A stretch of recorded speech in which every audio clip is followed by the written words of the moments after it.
Hey everyone. Welcome back to the channel. I'm so glad you could join me tonight. If you're new here, I'm the Haunted Tales, and I dive deep into the darkest, most terrifying stories from around the world. From haunted places to chilling paranormal encounters, if you love spine-tingling tales, hit that subscribe button and ring the bell to be a part of this thrilling journey. Tonight we're going to take a trip to one of the most mysterious and haunted states in the US, New York. But we're not talking about the bustling streets of Manhattan or the bright lights of Times Square. No, tonight we're venturing to the forgotten corners of the Empire State. Get ready to hear about the most haunted places in New York, where the past refuses to stay buried. The Amityville Horror House in 1975, the small, quiet town of Amityville, New York, was forever marked by a chilling and sinister story that would captivate the world for decades to come. It was a story of horror, tragedy, and the chilling whispers of a haunted house that refused to let its dark secrets stay buried. The Lutz family, George, Kathy, and their 3 children, moved into 112 Ocean Avenue, a grand Dutch colonial house with a unique appearance. The house, with its iconic quarter-moon windows, was at first everything the Lutz family could have dreamed of. It was spacious, affordable, and located in a serene, suburban neighborhood. The price was low for such a beautiful home, which George and Kathy found strange but ultimately saw as an opportunity. However, little did they know, their dream home would soon become a nightmare. The haunting began almost immediately. The first night the Lutz family spent in the house, they noticed strange, inexplicable things. At first, it was subtle, odd drafts, the feeling of being watched, and unsettling noises echoing through the empty rooms. But as the days passed, the paranormal activity escalated. George, a skeptical man by nature, tried to brush off the strange occurrences. But as he spent more time in the house, he began to experience things he could not explain. He would wake up at 3:15 every morning, just as the clock struck the hour. His nights were filled with unsettling dreams of a man with a sinister presence, watching him. The house seemed to have a life of its own, breathing in a way that made George feel as though it was alive and aware of him. Kathy, on the other hand, had her own terrifying experiences. She would see strange green slime dripping from the walls and hear voices, whispers that seemed to come from the very foundation of the house. The children, too, experienced terrifying sights, including a fly infestation that appeared for no reason and a mysterious figure standing in the shadows. The house was filled with an energy that was as oppressive as it was malevolent. But it was the history of the house that truly began to haunt them. Just a year before the Lutz family arrived, the house had been the scene of one of the most horrifying mass murders in the country. On November 13, 1974, Ronald DeFeo Jr., the eldest son of the family that once lived there, murdered his parents and 4 siblings in cold blood. He later claimed that voices in the house had commanded him to kill his family. The crime was a shock to the community, and the house quickly gained a reputation for being cursed, haunted by the spirits of those who had met such a gruesome end. George and Kathy Lutz were unaware of the full extent of the house's bloody history when they moved in. However, as the paranormal events grew more intense, they began to make connections between the house's past and the horrors they were enduring. The spirits of the DeFeo family, it seemed, were not at rest, and they were far from welcoming to the new occupants. One night, George woke to find the house unbearably cold, the temperature plummeting rapidly. He went to the children's rooms, only to discover them sleeping soundly despite the frigid air. As he stood there, he heard a deep growl, a sound that seemed to come from the very walls of the house. It was a growl that rattled his bones and chilled him to the core. Desperate to find answers, the Lutz family sought the help of Father Mancuso, a local priest, who had blessed the house in the early days of the Lutz's occupancy. However, after entering the house, Father Mancuso experienced a powerful, overwhelming presence of evil.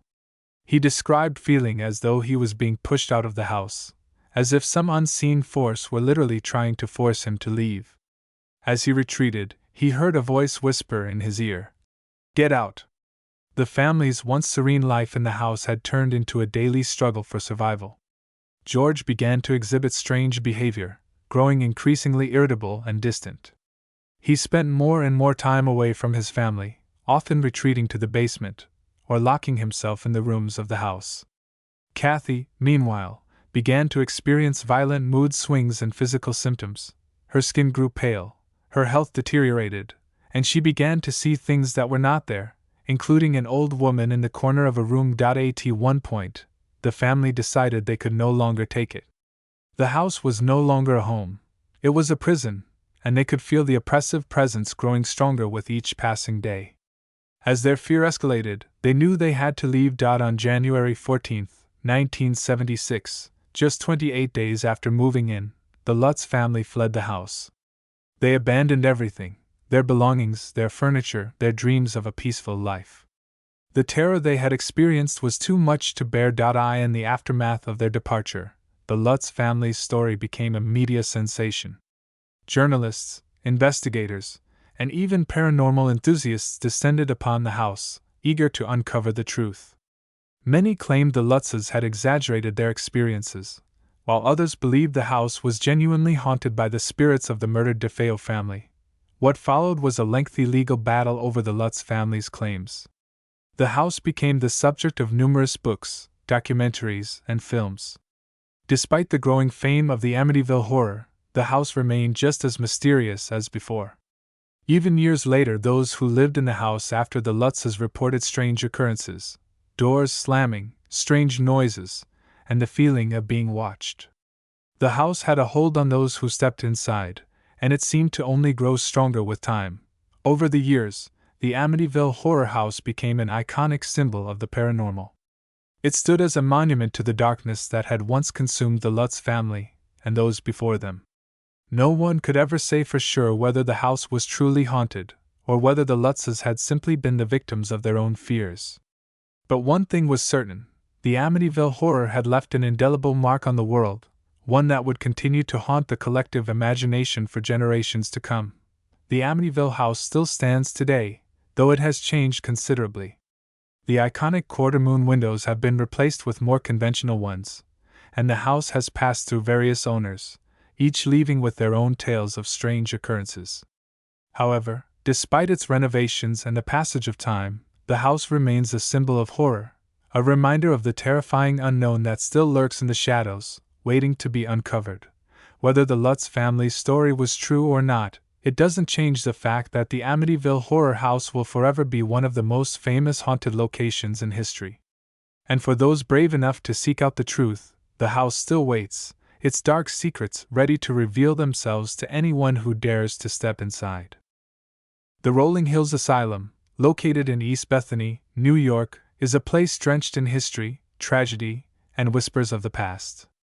Once a home for the mentally ill, it's now an eerie, decaying reminder of the horrors that happened within its walls. Over time, it has become one of the most notorious haunted locations in the United States.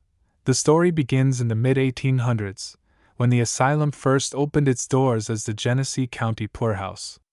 Originally intended to house the poor and elderly, it eventually began to accept the mentally ill, a decision that would haunt the institution for years to come. The conditions were grim: overcrowding, inadequate treatment, and neglect were rampant. Patients were often seen as little more than burdens, forced to live in squalor and subjected to cruel treatments that were deemed acceptable in the era. The dark history of the asylum only deepened with time. As the years passed, the building became a symbol of despair. The mentally ill residents were often isolated from the world, locked away in small, windowless rooms. And as more and more patients arrived, the staff became overwhelmed, unable to care for the growing number of individuals who had nowhere else to go. The suffering that took place behind those walls was unimaginable. Patients died in the asylum from neglect, disease, and even suicide. One particular patient, a woman named Sarah, became a legend among the staff and residents. Sarah had been committed to the asylum after her family had grown too fearful of her erratic behavior. She had once been a bright and lively young woman, but over time, her mental state deteriorated. The staff members who had seen her before her descent into madness described her as a sweet, kind woman, but something inside her snapped, leaving behind a cold, empty shell. Her family, helpless, had no choice but to bring her to Rolling Hills. The first night Sarah arrived, the staff noticed something unusual. Her eyes were wide with fear, and her breathing was shallow, as though she was constantly looking over her shoulder.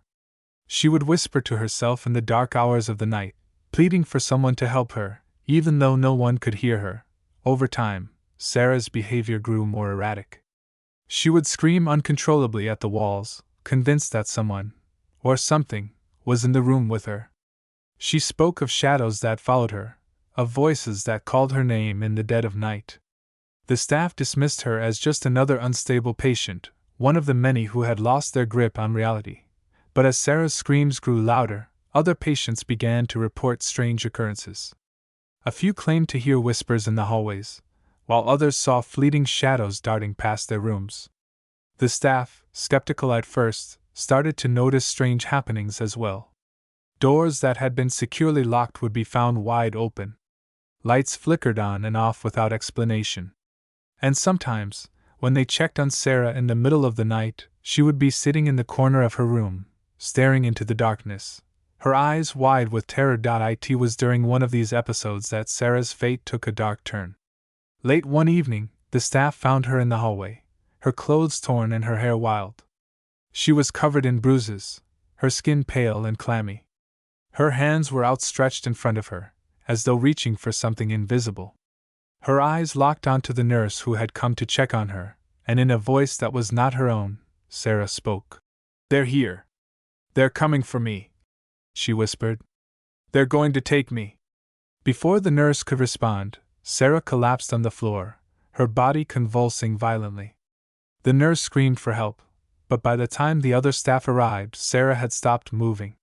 Her body was cold, her eyes wide open in a final expression of terror. The cause of Sarah's death was never fully understood.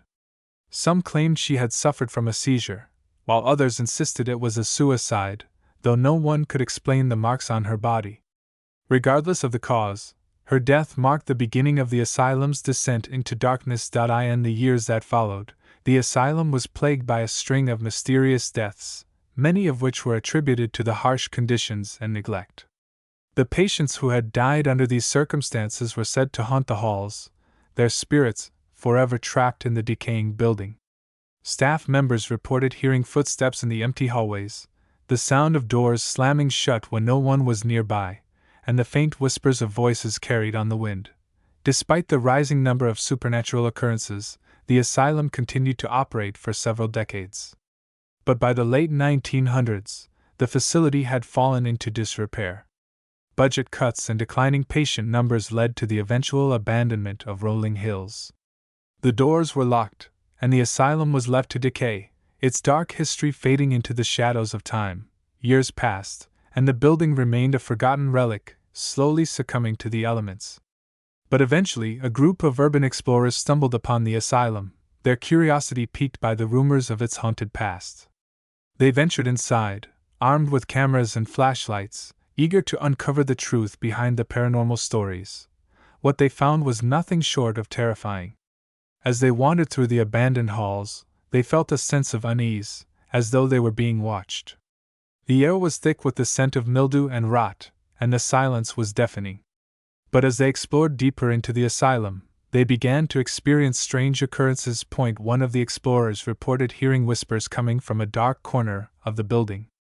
Another claimed to see a figure standing at the end of a long hallway, only to have it vanish when they approached.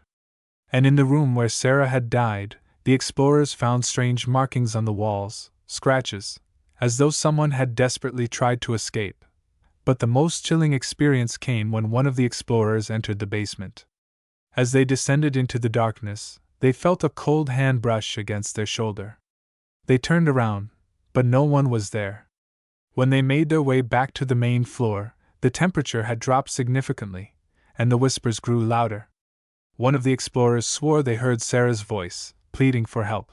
After that night, the group of explorers left Rolling Hills Asylum in haste, vowing never to return. But their stories spread, fueling the legend of the asylum and solidifying its place as one of the most haunted locations in America. Today, Rolling Hills Asylum is a popular destination for ghost hunters and paranormal enthusiasts. The stories of Sarah and the other lost souls still echo through the halls, and many who visit report feeling the presence of something otherworldly watching them from the shadows. The haunting of Rolling Hills Asylum serves as a grim reminder of the dark history of mental health care in the past, and the tortured souls who were abandoned to suffer in silence. Whether it's the restless spirits of the patients, or the malevolent forces that linger in the decaying building, one thing is certain: Rolling Hills Asylum will never be truly free of its ghosts. The haunting of the Catskill Game Farm. Nestled in the quiet hills of the Catskills, the Catskill Game Farm once promised a peaceful sanctuary for wildlife and families alike. Opened in 1933, it was once a sprawling 1,000-acre park that housed exotic animals from around the world. Visitors wandered its lush pathways, delighted by the variety of animals, the exotic birds singing in the trees, and the peaceful ambience of the park. But as years passed, things began to change, and the once vibrant farm slowly withered, eventually closing its doors for good in 2006. However, even after its abandonment, the Catskill Game Farm's story didn't end. It was just the beginning of a darker chapter. It was on an early autumn evening when Greg, a local photographer, decided to take one last trip to the Catskill Game Farm.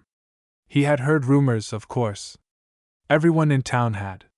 Whispers of strange happenings, of eerie figures that roamed the grounds after dark. Greg wasn't the superstitious type, though. He saw this as an opportunity to capture the haunting beauty of the dilapidated ruins, the crumbling walls, and the forgotten cages that had once housed majestic creatures. The gates of the old farm were rusted, standing open as if inviting him in. He stepped inside, the gravel crunching under his boots. The air was heavy, almost thick with the weight of years gone by. As he walked along the overgrown paths, the once proud structures now looked like shadows of their former selves, decaying, neglected. The eerie silence that blanketed the farm was unsettling. There were no sounds of birds or animals, just the occasional creak of broken wood as the wind passed through. Greg's flashlight cut through the dark, illuminating the faded signs of the enclosures that once held giraffes, lions, and bears. He snapped a few photos of the rusting cages and rotting buildings.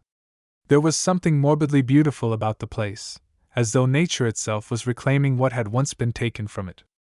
The wind picked up slightly, rustling the tall grass around him, and the temperature seemed to drop by a few degrees. Greg shrugged it off, adjusting his jacket as he moved further into the park. It wasn't long before he came upon one of the most famous structures of the farm, the elephant barn. It was an enormous building, tall and imposing, now covered in ivy and moss. The doors creaked in the wind, and as Greg approached, the hairs on the back of his neck stood up. He knew the stories. There had been rumors for years that strange things happened around the elephant barn. People had claimed to hear strange trumpeting sounds, the stomping of heavy feet, even the distant rumbling of an elephant's roar, despite there being no elephants at the park for decades. Greg, however, was determined to find out for himself. The door groaned as Greg pushed it open, the darkness inside swallowing the beam of his flashlight.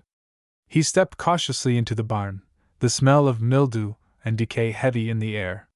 The silence was absolute, save for the echo of his own footsteps. He moved deeper into the barn, snapping a few pictures of the crumbling interior.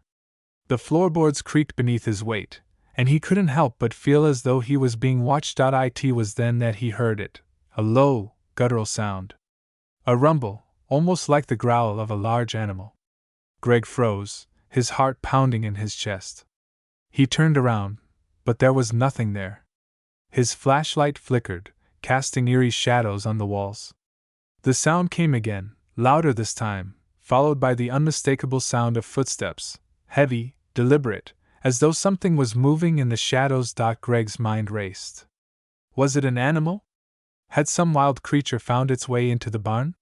He called out, his voice shaky, but there was no response. The footsteps continued, now accompanied by the faint sound of breathing, ragged and deep.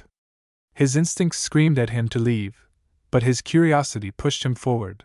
Then, from the darkness, a figure emerged, a tall, hunched shape with glowing eyes that gleamed like embers in the night.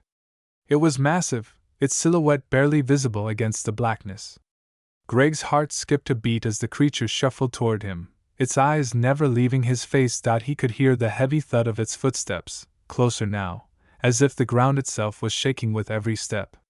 It was no animal.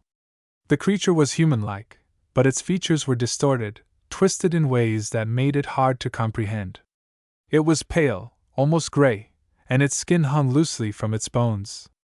Its mouth opened in a grotesque grin, revealing sharp, yellow teeth. Greg's breath caught in his throat. He wanted to run, but his legs felt like they were glued to the floor. The creature's eyes locked onto his, and for a moment, Greg swore he saw something familiar, a hint of recognition. Then, as quickly as it had appeared, the creature disappeared into the darkness, vanishing without a trace. He stood there for a long moment, frozen in place. His mind struggled to process what had just happened. The silence was deafening now, the sound of his own heartbeat the only thing he could hear. He turned and ran, the echo of his footsteps mingling with the sound of something following him just out of sight. His breath came in ragged gasps as he sprinted through the barn, back out into the night air. When Greg finally made it to the gates, he didn't stop to look back. He just ran, not caring about his camera or the photographs he had taken. He didn't stop until he reached the safety of his car, his hands trembling as he fumbled for the keys. As he drove away, the moonlight illuminating the abandoned farm behind him, he couldn't shake the feeling that the creatures of the Catskill Game Farm hadn't all been confined to cages. Some had escaped, and they were still there, lurking in the shadows. To this day, no one knows what Greg saw that night in the elephant barn, but the local legend endures. Some say it was the spirit of the animals that once roamed the farm, now twisted and corrupted by time.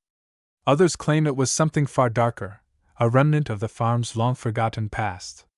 Whatever the truth may be, one thing is certain: the Catskill Game Farm will never truly be abandoned.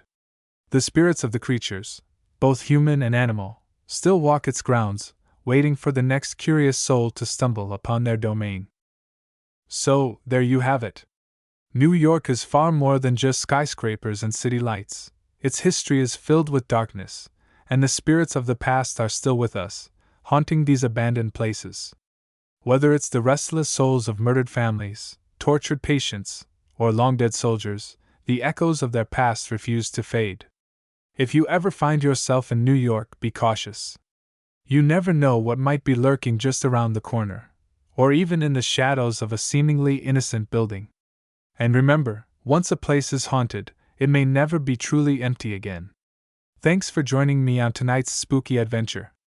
If you liked the video, don't forget to give it a thumbs up, and if you want to hear more ghostly tales from across the world, make sure to subscribe. Until next time, stay safe, stay curious, and most importantly, keep your lights on.